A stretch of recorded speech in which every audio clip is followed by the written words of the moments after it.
If you don't know about our story, Pink Flamingos is a business that my parents started back in 1978, where they had kind of turned their passion about art deco art, and some of the mid-century art into a business. And they reached out to Turner Manufacturing, based out of Chicago, as well as some other companies like Donald Art and Goes Lithographing, and Catalda Fine Arts. So they were able to get a hold of a lot of inventory of prints that had not sold and were just sitting still in warehouses at that time. And they were prints that were printed from as early as the 1920s up through the 1970s. So this particular video, I wanted to talk about one of the artists that my mom actually got a hold of, Cecilia Terone. Here is one of her pieces of art. She did these different ladies, which at the time they used to call them colonial ladies. Now I think that they're really that cottagecore sort of aesthetic. So with different backgrounds. Here is the couples. So she has some couples where they're either dancing together or curtsying. The red they call Dubonnet. Here's blue. All very pretty. Each one has her signature down in the corner here, Terone. The profile shot. So what's really exciting about this particular set of artwork that we have is, again, that my mother was able to get in contact with the artist.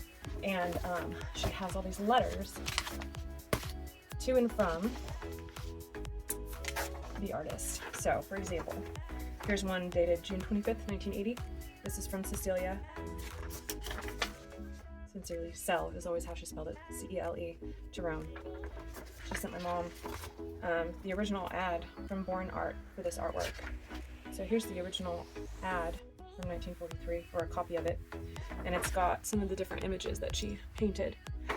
So in addition to the people, there are also matching bouquets.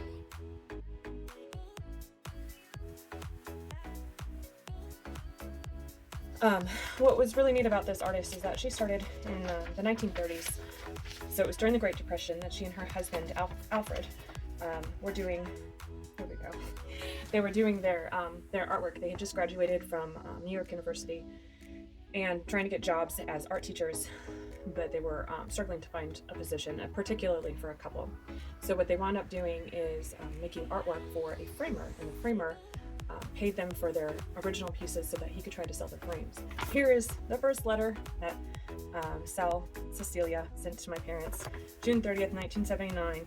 She says, "Dear Dana and Suzanne, New Yorkers are always suspicious. We were at dinner when you called, and I was a bit reluctant to talk, as no one ever recognized those early pictures of ours as art of any sort. I do have a blog up on the website. It basically summarizes her story. I plan to also go through and publish parts of some of her letters, just because they're really, really neat. This is where my mom had written her. My mom always used this font. She sent her letter on Terone Antique Doll Hospital letterhead. Here's a Christmas card that she sent in 1981 to my parents. But yeah, so just the various letters from Mrs. Terone from the early 80s, late 70s, talking about artwork from that era. So check it out.